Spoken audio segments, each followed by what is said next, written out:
네, 우리 성경 말씀, 오늘 신약 말씀 누가복음의 말씀 보도록 하겠습니다. 누가복음 7장 18절에서 28절까지의 말씀을 보도록 하겠습니다. 누가복음 7장 18절에서 28절까지의 말씀을 보도록 하는데요.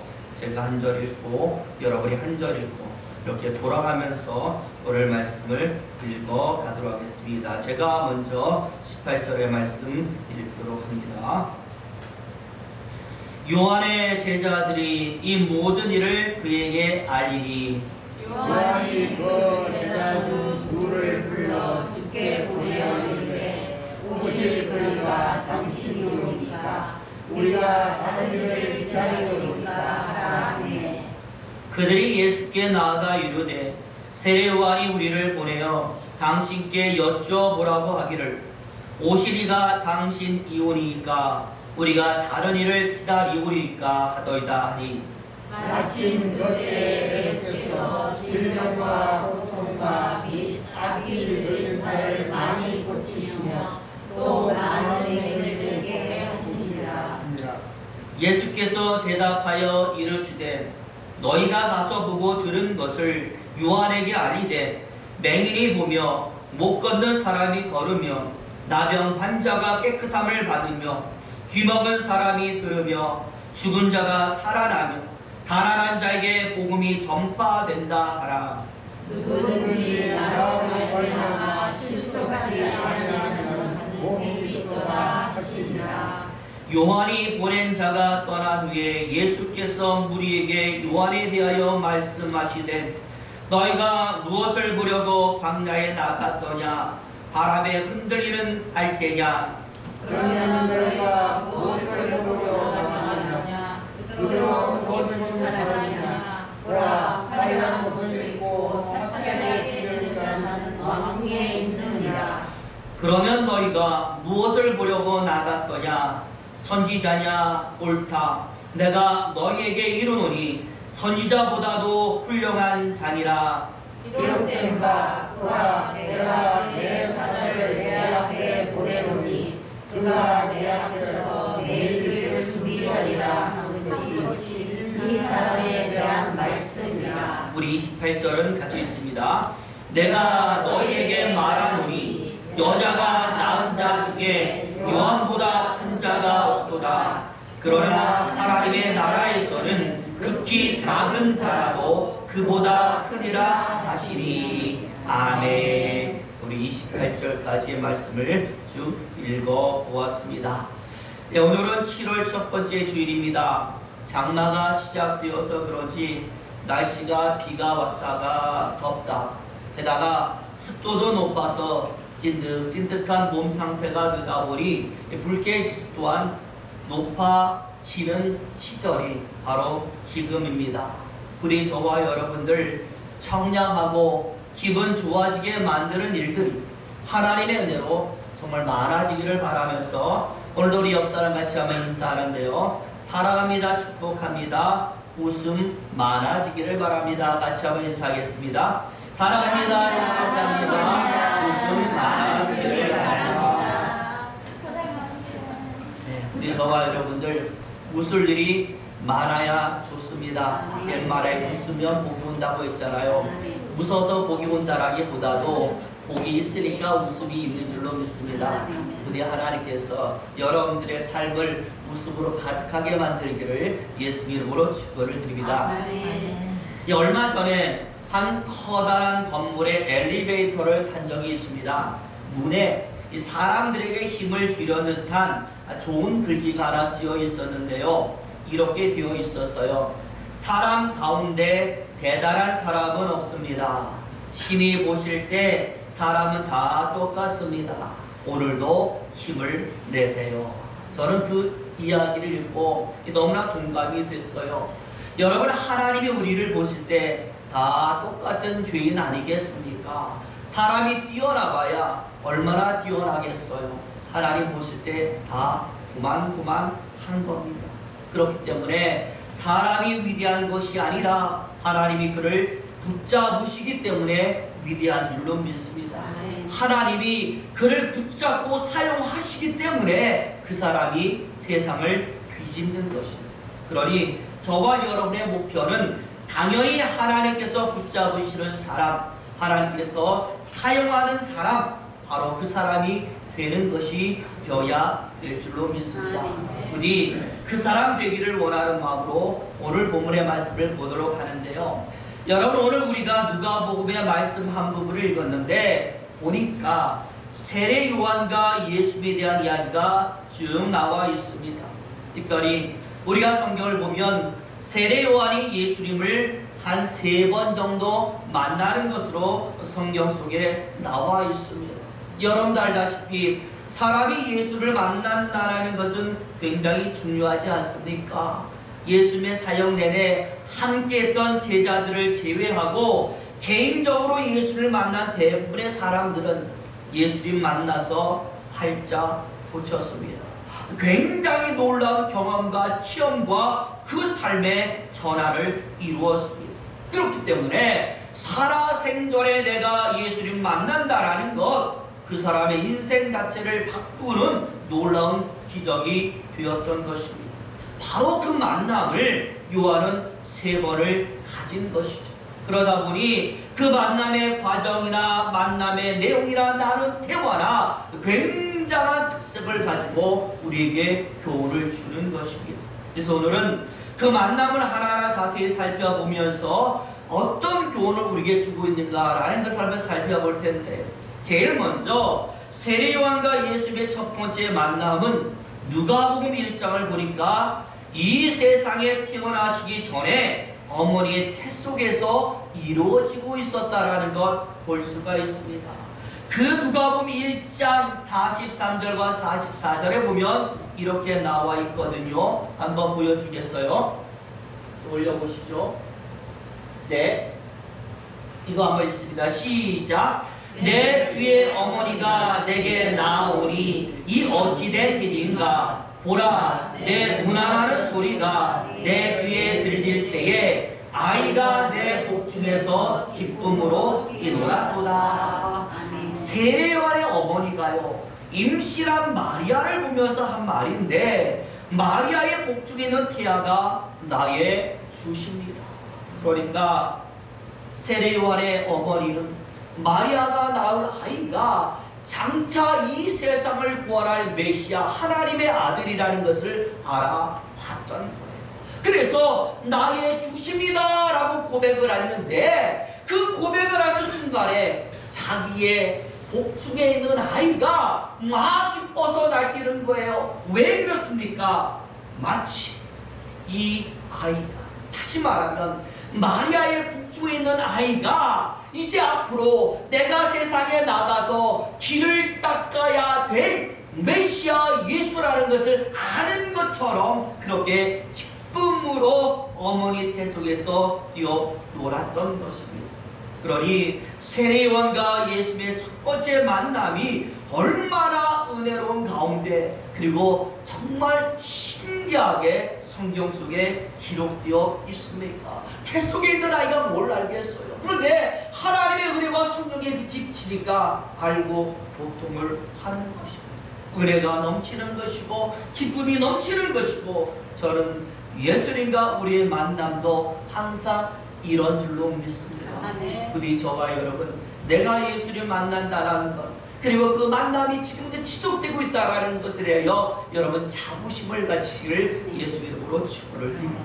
그 다음 이제 두 번째 예수님과의 만남이 이보다도 한참 뒤인 요단 강가에서 이루어지는데요. 우리가 잘 아는 예수님께서 요한에게 세례를 받는 장면이 성경에 나오는 겁니다. 누가복음 3장 16절에 나와 있는데 하나 더 내려주세요. 같이 한번 읽어볼까요? 시작. 요한이 모든 사람에게 대답하여 이르되 나는 불러 너희에게 세례를 베풀거니와 나보다 능력이 많으신 이가 오시나니 나는 그의 신발끈을 풀기도 감당하지 못하겠노라. 그는 성령과 불로 너희에게 세례를 베푸실 것이요.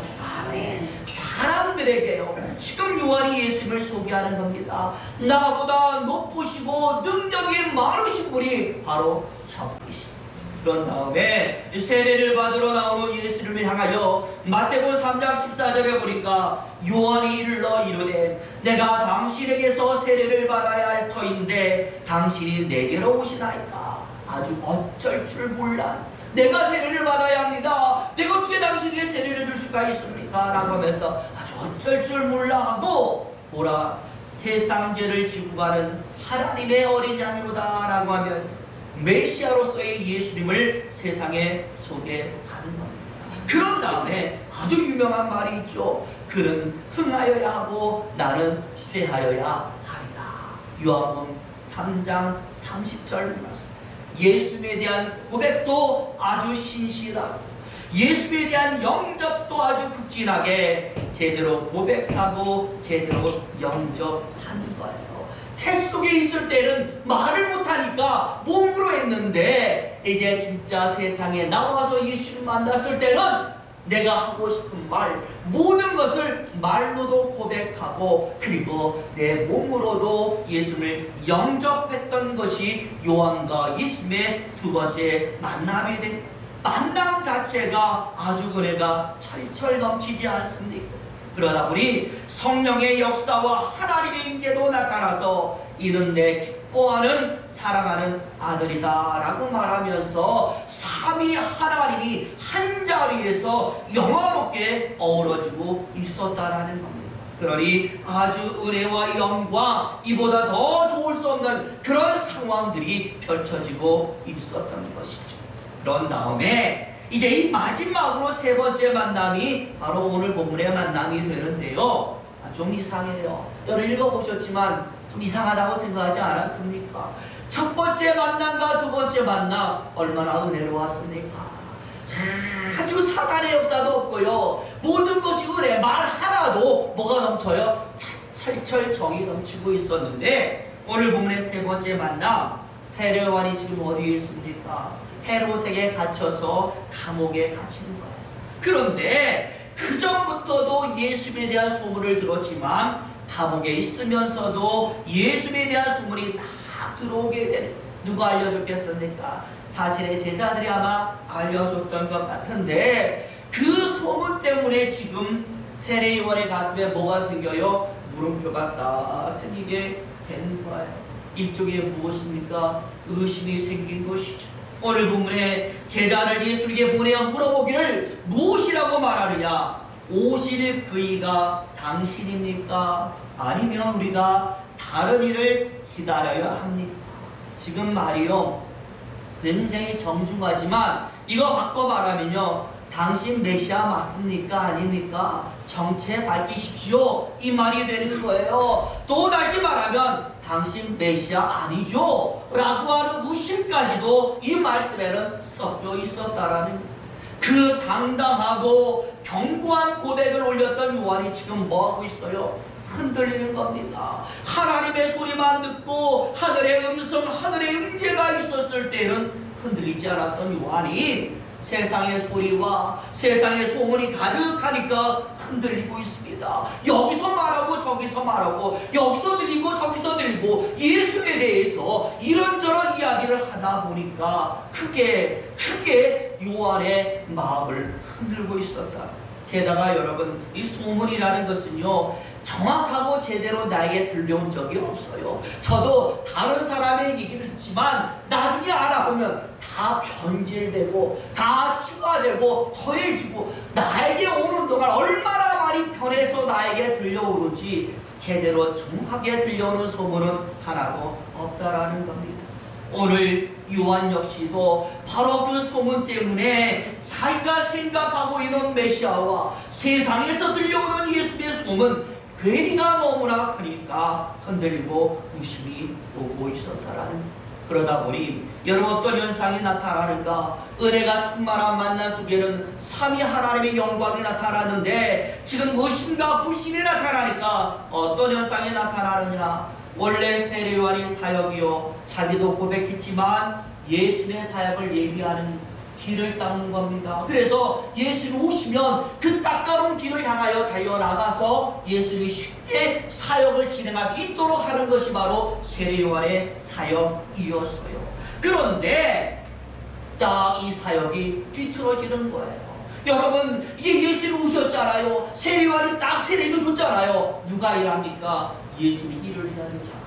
그런데 성경에 보니까 요한도 똑같이 그 자리를 비켜주지 않고 똑같이 메시지 선포하고 똑같이 세례를 주고 심지어는 예수님과 같은 자리에서 세례를 베풀더라 라고 성경이 말해요. 오죽하면 예수님이 민망하여서 그 자리를 떠나더라 라는 성경도 있거든요. 우리 한번 요한복음 3장 22절과 23절 말씀 있습니다. 요한복음 3장에 같이 있습니다. 시작. 그 후에 예수께서 제자들과 유대 땅으로 가서 거기 함께 유하시며 세례를 베푸시더라. 요한도 살렘 가까운 에논에서 세례를 베푸니 거기 물이 많음이라. 그러므로 사람들이 와서 세례를 받았다. 23절에 보니까 무엇이라고 되어 있어요? 요한. 예수님의 세례를 다 요단강에서 베푸는데 요한도 그 옆에 물 많은 곳에서 같이 세례를 베풀고 있더라. 여러분, 이것은요, 요즘 상도적으로 치면 교회가 하나 있는데 그 옆에 교회를 하나 더 세운 격이고, 똑같이 슈퍼가 하나 있는데 그 옆에 또 슈퍼를 세우고 서로 막 경쟁하는, 누가 보면은 참 코미디같이 막가자는 플레이, 서로 같이 죽자는 구도와 똑같은 구도가 지금 펼쳐지고 있었던, 실제로요, 성경에 보니까 지켜보던 사람들도 그렇게 느꼈던 것 같아요. 바리새인들과 요한의 제자들이 바로 그것을 보면서 요한에게 쪼르르 달려가서 얘기하거든요. 뭐라고 말해? 선생님, 우리에게 와서 세례받는 사람보다요 저기 예수에게 가서 세례받는 사람이 더 많아요. 쉽게 말하면 우리가 먼저 시작했는데 저 사람 나중에 치고 들어와서 이게 뭡니까? 선생님이 이제 우리는 망하게 생겼어요 라고 누구를 비난하는 것, 예수님 비난하는. 결국 예수님이 세례를 멈추시고 그 자리를 떠나게 되는 거예요.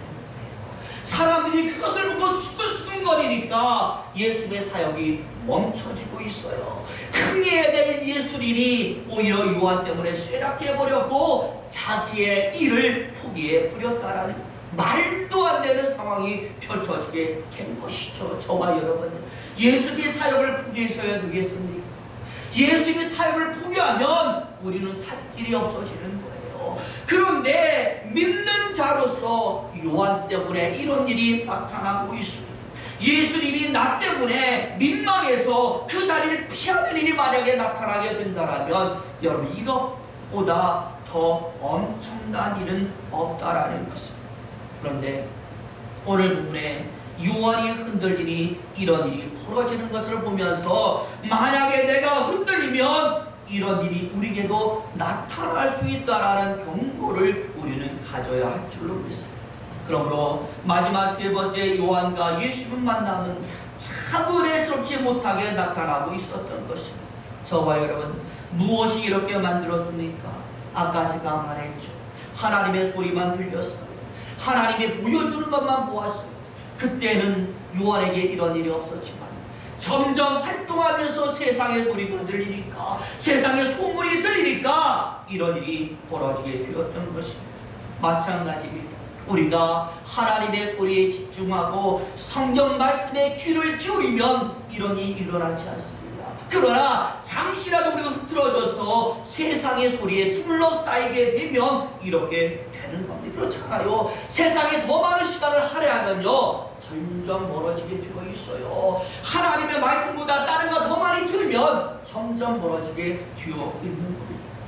그런데 정말로 중요한 것은 바로 이런 요한의 모습을 보면서 오늘 본문에 예수님께서 요한에 대해서 평가를, 저 같으면요, 자, 요한의 편에 쟤 왜 이렇게 됐을까라고 할 만도 하는데 오늘 예수님 요한에 대해서 이렇게 말씀합니다. 우리 26절 쭉 올려주세요. 26절 올려주세요. 위로 더 올려요. 계속 네, 읽겠습니다. 시작. 그러면 너희가 무엇을 보려고 나갔더냐? 선지자냐? 옳다. 내가 너에게 이르노니 선지자보다도 훌륭한 자니라. 사람들이요 세례요한에 대해서 묻는 거예요. 왜? 자기들이 봐도 이상하니까 새 요한 어떻게 생각하십니까? 라고 물었더니 예수님 말하잖아요. 아, 그 사람 선지자야. 그런데 선지자 중에서도 그 어떤 선지자보다도 대단한 선지자라고 말씀을 하셨고, 28절 또 보여주세요. 28절 또 있습니다. 시작. 내가 너에게 말하노니 여자가 낳은 자 중에 요한보다 큰 자가 없도다. 그러나 하나님의 나라에서는 극히 작은 자라도 그보다 크더라. 아멘. 여자가 낳은 자, 세상의 모든 사람들이에요. 그 모든 사람 가운데 누구보다 큰 자 없다.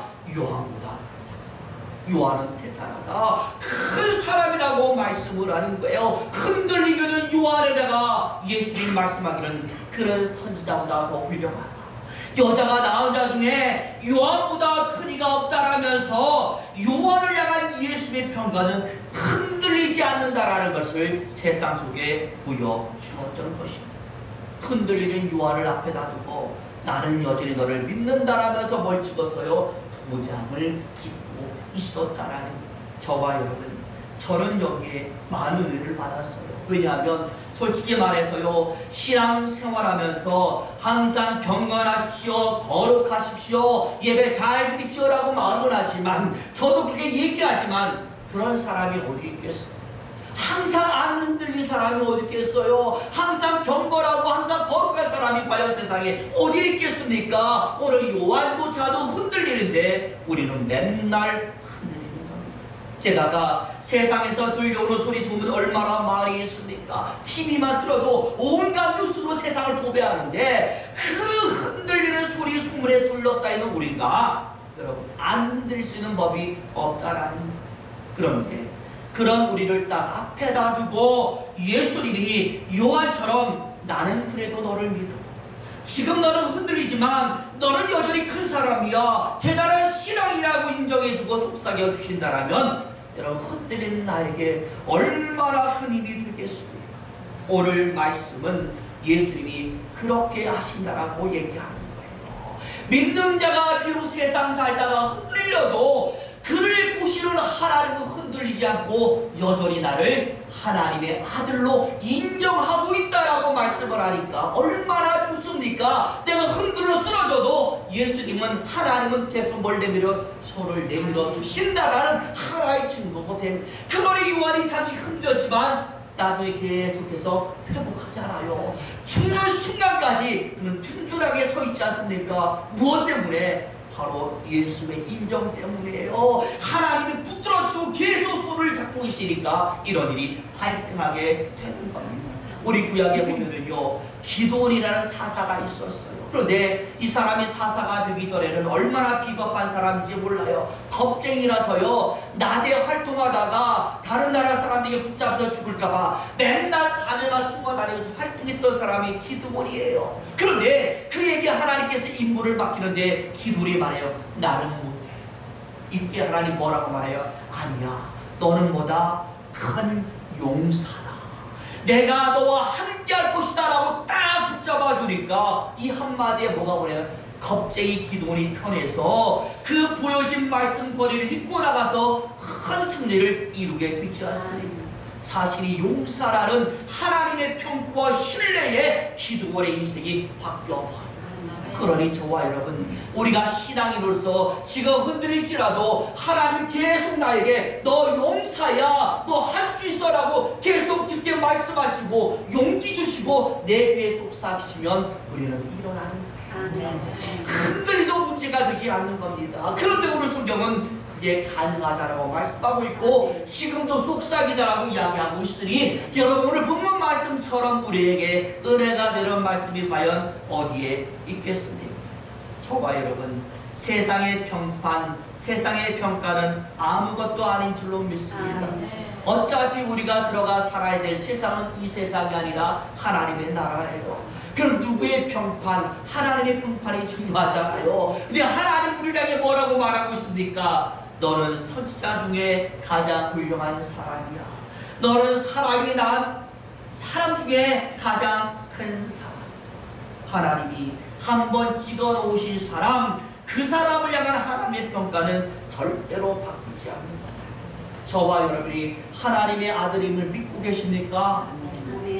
그러면 하나님은 절대로 우리의 흔들림과 상관없이 우리를 붙들어주는 줄로 믿습니다. 이게 바로 성도의 견인이잖아요. 장로교에서 말하는 성도의 견인, 나는 흔들려도 하나님의 자녀니까 하나님 나를 끝까지 붙들고 저 나라까지 데리고 가실 것이다.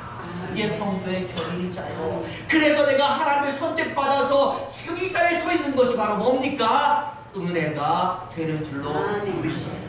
부디 저와 여러분 살아가면서 얼마든지 흔들릴 수 있다는 걸 내가 인정해야 일어날 수 있어요. 나는 하나님의 사람인데 이 한 번 흔들려서 어떻게 하냐? 이건 우리를 더욱더 나락으로 빠뜨리는 저와 여러분들 흔들려도 붙잡고 계시는 하나님이 있다는 것 기억하시고, 내 귀에 지금 예수님께서 너는 참 하나님의 사람이다, 나는 너를 믿는다라고 속삭이고 있다는 것을 믿으시면서 항상 힘내시기를 바랍니다.